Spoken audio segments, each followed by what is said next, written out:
One of the most tragic and yet significant episodes in Africa's history is the brutal assassination of the Democratic Republic of Congo's first Prime Minister, Patrice Lumumba. This dastardly act dealt a great blow to the hopes of the newly independent DR Congo. For many, the assassination of Patrice Lumumba is at the root of the DR Congo's never-ending troubles and instability. It is a known fact that Western countries, led by the United States of America, together with Belgium and Great Britain, wanted Patrice Lumumba dead by any means necessary. In the weeks and months leading to the eventual murder of the great Patrice Lumumba, a narrative was created in an attempt to justify why the leaders of these countries wanted to eliminate him. According to this narrative, the United States and other Western governments considered Patrice Lumumba to be a communist who was bringing the Congo closer to the Soviet Union. For them, this was unacceptable because this was going to give the Soviets access to the Congo's highly valuable natural resources. So basically, we are expected to believe that the democratically elected leader of an African state was wanted dead by Western countries because he was supposedly a communist and was close to the Soviet Union. Unfortunately, this narrative has been left largely intact and continues to be repeated till this day, even by Africans, when the story of Patrice Lumumba is told. The aim of this video is to expose this narrative as being completely false and also prove that it was only just a convenient excuse given so as to hide the real reason why the Western governments wanted Lumumba dead at all costs. To do this, it is important that we ask certain questions. First, was Patrice Lumumba truly a communist? Second, was Lumumba going to allow the Soviets have access to the Congo's resources? Third, even assuming he was a communist, was that in any way a justification for the USA and others to want him dead? Finally, and perhaps most importantly, what were the real reasons why the West wanted to eliminate Lumumba by any means necessary? Before we begin answering these questions, let me first point out what moved me to put together this video. Over the years, many people have told a story about the life and tragic death of Patrice Lumumba. Most of these stories have unfortunately ended up parroting the Western narrative about seeking to eliminate Lumumba due to a fear of communist takeover in Congo. Take for an instance this article on Al Jazeera's website. In the article, the writer claims that Patrice Lumumba was assassinated by firing squad, all for the fear that he may have brought the DRC closer to the Soviet Union and given Moscow access to its precious natural resources. Basically, a repetition of the Western narrative. It is hugely important that the truth about why Patrice Lumumba was placed on a kill list by multiple Western governments is told, because Africans need to know and understand why such a despicable act happened.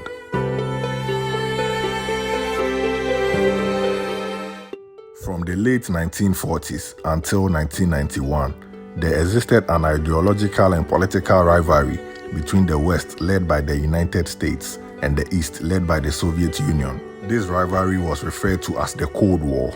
It was in these circumstances that African countries such as the Congo were fighting for their independence from Western European colonial powers.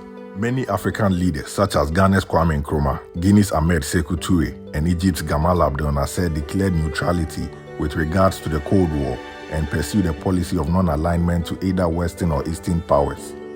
The Congolese leader, Patrice Lumumba, was no different, and he made it clear that he was committed to neutrality. This was not going to save him from Western accusations of alignment with the Soviet communists. When questioned by a journalist about accusations that he was a communist, this was Lumumba's response. He said, "This is a propagandist trick aimed at me. I am not a communist.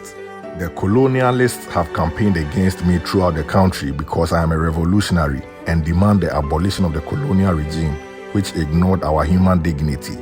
They look upon me as a communist because I refused to be bribed by the imperialists. We are neither communists, Catholics, nor socialists. We are African nationalists. We reserve the right to choose our friends in accordance with the principle of positive neutrality." The main reason the West accused Lumumba of being a communist is because, unlike most of the top Congolese politicians, he had refused to sell out his people for personal gain. Prior to independence, Western corporations such as Union Miniere had unrestricted access to the Congo's vast natural resources, such as uranium, copper, gold, and diamonds. This brought them astronomical profits that they were determined not to lose as the Congo gained independence. As a result, Union Minier sponsored the Congolese political party, CONACAT, which had been created in November 1958 and was led by the sellout Moise Tshombe. The key policy of CONACAT was the withdrawal of the mineral-rich Katanga province from the rest of the Congo, which would enable foreign companies to maintain their investments.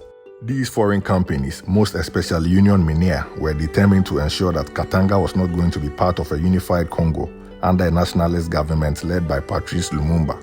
The main fear of Union Minier and other foreign mining companies was that a Lumumba government was going to nationalize all of Congo's natural resources for the benefit of the Congolese people. Indeed, they had good reason to fear, as Lumumba had made it clear that the plunder and injustice of the colonial days were going to come to an end, and that the wealth of the Congo was going to benefit the Congolese people going forward. This noble determination of Lumumba was highlighted in a meeting he had with a group of American businessmen in July 1960. Lumumba was asked, "What will you do after independence with the old agreements signed by the Belgians?" Lumumba answered, "The exploitation of the mineral riches of the Congo should be primarily for the profit of our own people and other Africans." Then one of the businessmen, who was the head of a New York bank, asked him, "Do you know, for instance, that Congolese uranium is sold in the United States as Belgian uranium, according to a legal and formal agreement between ourselves and Belgium?" Despite being advised not to answer, Lumumba chose to answer and said, "As I have said, Belgium won't have a monopoly in the Congo now. From now on, we are an independent and sovereign state. Belgium doesn't produce any uranium. It would be to the advantage of both our countries if the Congo and the US worked out their own agreements in the future." Following this meeting with the businessmen who represented powerful financial interests, Lumumba was scheduled to meet with the American president at the time, Dwight Eisenhower, but that was not to be. Later that evening, the Congo's representative at the UN, Thomas Kanza, received a phone call from an advisor to President Eisenhower. The advisor said, "Look, Mr. Kanza, I am sorry. Tell your prime minister that the president prefers to go and play golf than to meet him." It is against this backdrop that the United States government took a decision that Patrice Lumumba had to be removed by any means necessary.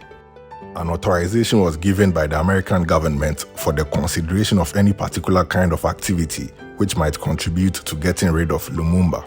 And on the 19th of September 1960, President Eisenhower expressed a wish for the death of Lumumba in a conversation with the British Foreign Minister. According to the minutes of their meeting, the president expressed his wish that Lumumba would fall into a river full of crocodiles. The United States government had access to cheap uranium, which they used for their atomic bombs. They were determined to ensure that their access to this strategic resource was not challenged by a nationalist government. Also for Belgium, the enormous riches that came from the control of mining in Katanga and Kasai was something that they were not willing to give up. So Patrice Lumumba and his determination to assert national control over the natural resources of the Congo was a threat that had to be removed. The real reason the governments of the United States, Belgium and Great Britain wanted Lumumba gone at all costs was because they could not accept his nationalist politics and his attempts to achieve economic independence in the Congo. But they obviously could not tell the world this, so they had to create a pretext by claiming Lumumba was a communist who was going to enable a Soviet takeover of the Congo. Yes, Lumumba did call on the Soviet Union for assistance in dealing with the secession in Katanga and to force out Belgian soldiers who had returned to the Congo. But this was only after he had first called on the United States government for assistance. The US government refused to provide the needed assistance, and the United Nations forces who were present in the Congo also did not put an end to the Katanga secession or demand the withdrawal of Belgian troops. This is what led to Lumumba calling on the Soviets for assistance. But the assistance from the Soviets comprised of nothing more than 380 Soviet technicians. When they arrived, there were already 10,000 UN troops and many thousands of Belgian military officers, mercenaries and technical aides in the Congo. How was there possibly going to be a Soviet communist takeover of the Congo? Indeed, the US ambassador to the Congo at the time, Claire Timberlake, who made many claims about Soviet danger in the Congo, later admitted to the US Congress that the Soviet support for the Lumumbists was never more than a trickle. An episode that further confirms that the US government was falsely accusing Lumumba of being a communist, only to serve as a pretext for their wanting his elimination, is seen in a trip he made to the UN headquarters in New York. Ahead of the trip, the Congolese Prime Minister had made a request to the US State Department for the loan of an official airplane. The request had been approved by US Ambassador Timberlake and also Ralph Bunche on behalf of the UN, but in the end it was refused. The Under-Secretary of State for Political Affairs, Livingston Merchant, reported to Secretary of State Christian Herter in a phone conversation that, as far as he was concerned, there was nothing in it for us, and it would be more to our advantage if he came by Soviet plane. Clearly, the intention was to force Lumumba into turning to the Soviets for an airplane so that he could be accused by the Americans of being a communist.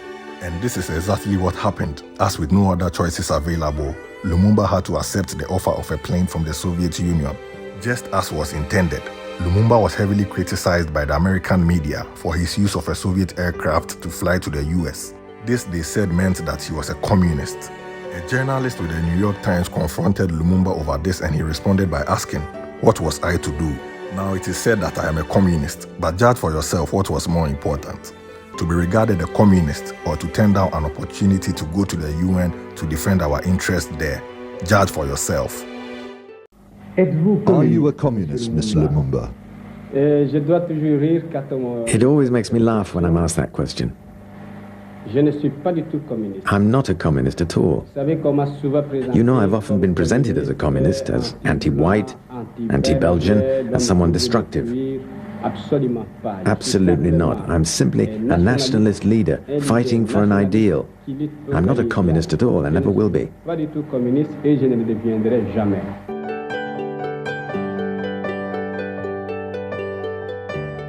Lumumba was a danger for both the Congo and the rest of the world, in the sense that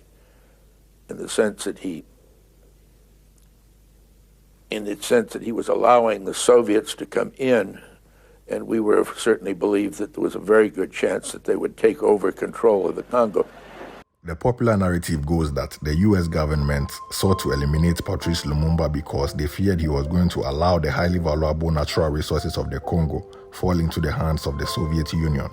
As has already been pointed out in this video, the uranium, copper, diamonds, and more of the Congo's resources was already in the hands of Western corporations.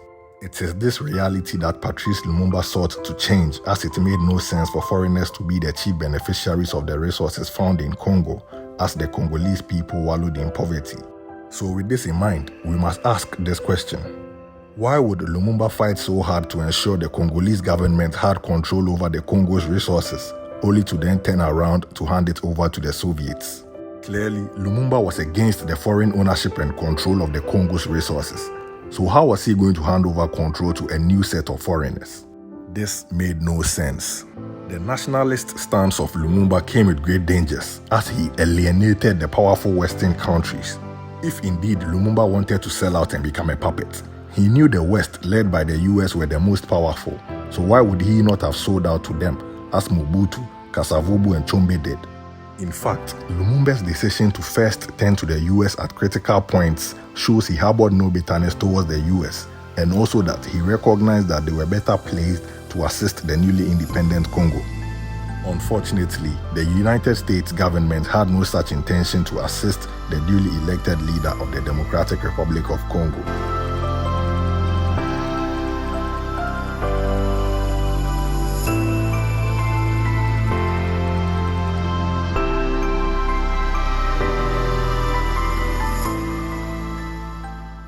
One fact that we must always remember is that Patrice Lumumba was the democratically elected leader of the Congo.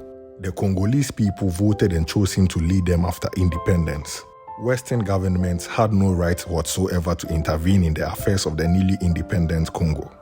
In fact, their intervention in the Congo exposed their hypocrisy, as despite claiming to be defenders of democracy, they blatantly refused to respect the democratic will of the Congolese people.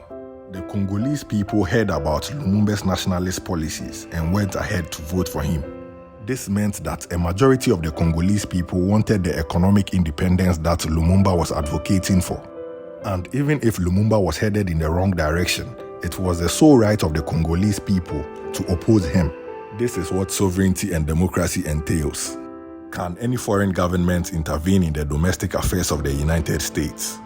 Now, you may be wondering who exactly communists are.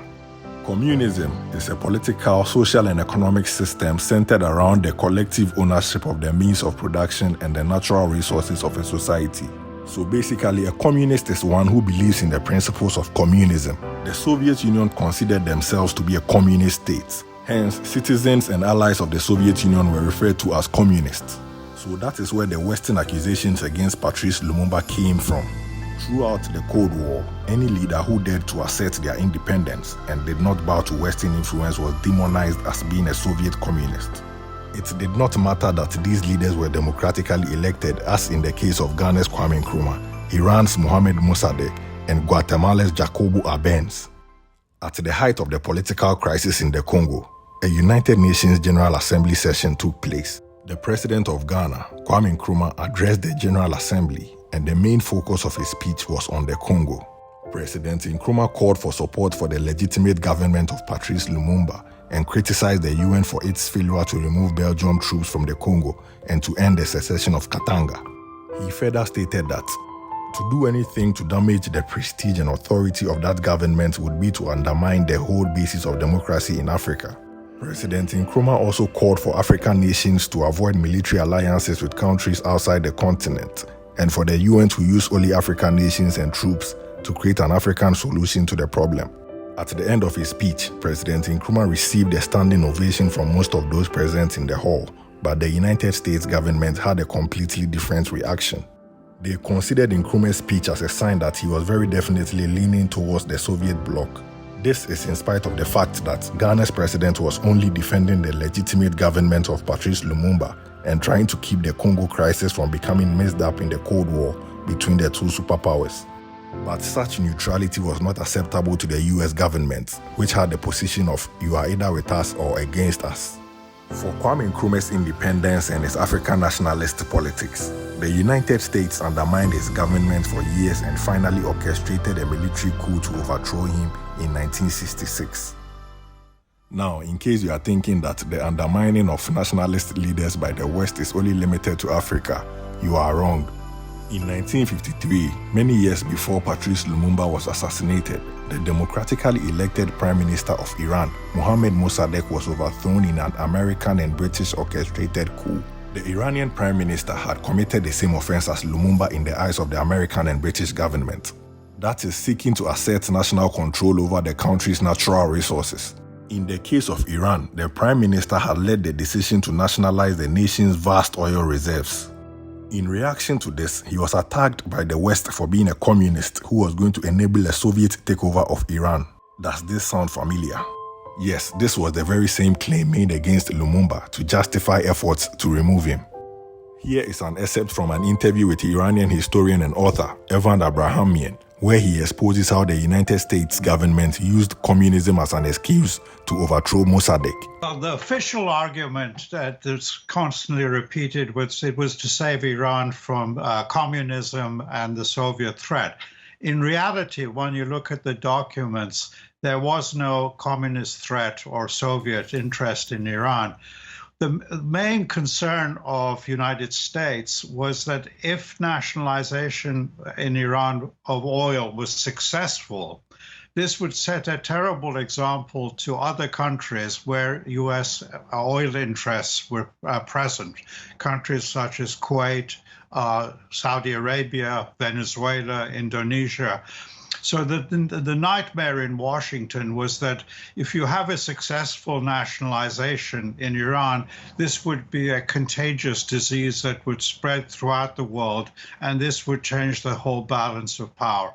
And this was really the main interest. But of course, American politicians don't want to admit that economic issues are at play with their foreign policy, so they underplayed this. They never mentioned this publicly. What they insisted was the so-called communist threat. The British, in fact, were quite honest about this. They said they used the bogey of communism to basically persuade people that the coup was justifiable. Just a year later in 1954, the democratically elected president of Guatemala, Jacobo Arbenz, also suffered the same fate as Mossadegh and later on Lumumba, as the United States organized a coup to depose him.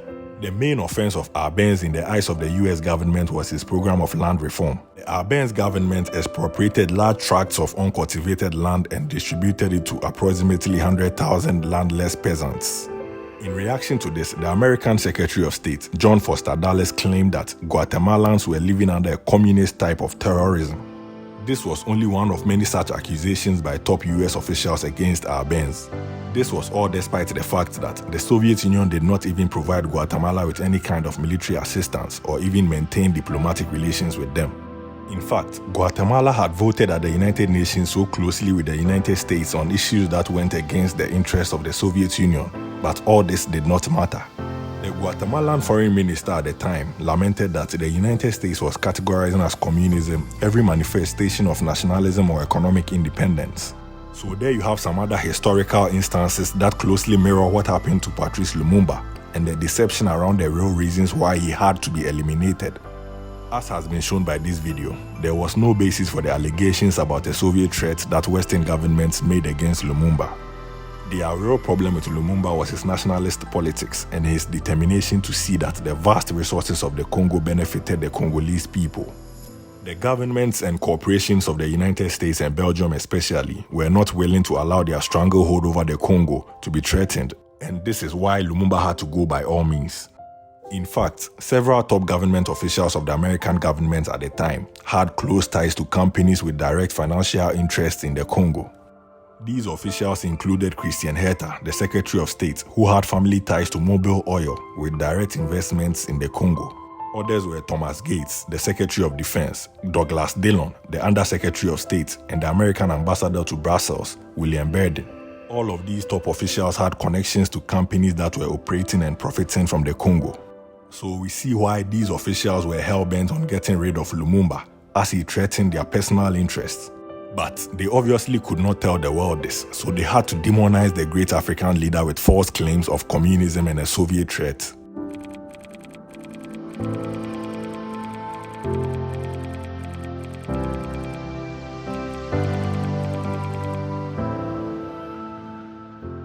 My main motive for putting together this video is to attempt to correct the long-standing false narrative about why the West wanted Patrice Lumumba eliminated at all costs. Patrice Lumumba gave his life for the people of the Congo and all Africans, and we owe it to him to tell the truth about why he was targeted for assassination. Also, it is important that these facts are known because a new Cold War appears to be taking shape, with the West led by the USA on one side and China together with Russia on another side. Already, African leaders such as Mali's Assimi Goïta and Burkina Faso's Ibrahim Traoré are being demonized as being pro-Russia or pro-Putin simply because they are asserting the sovereignty of their countries. It is therefore important that we are alert so as to ensure that we are not misled into being against leaders who only seek to do what is best for their people. I hereby leave you with an observation Malcolm X made about great African leaders and the attitude of the West towards them. You will find that there's a tendency in the West to have the attitude toward any African leader who has the mass support of his people. Usually the West classifies him as a dictator, and I can name them. Nkrumah is called a dictator because he has his people with him. Nasser is called a dictator. Ben Bella is a dictator. Sekou Touré is called a dictator. All of these people who are called dictators by the West usually are classified by the West as anti-West because the West can't tell them what to do. Please do support us by liking this video and sharing it to others.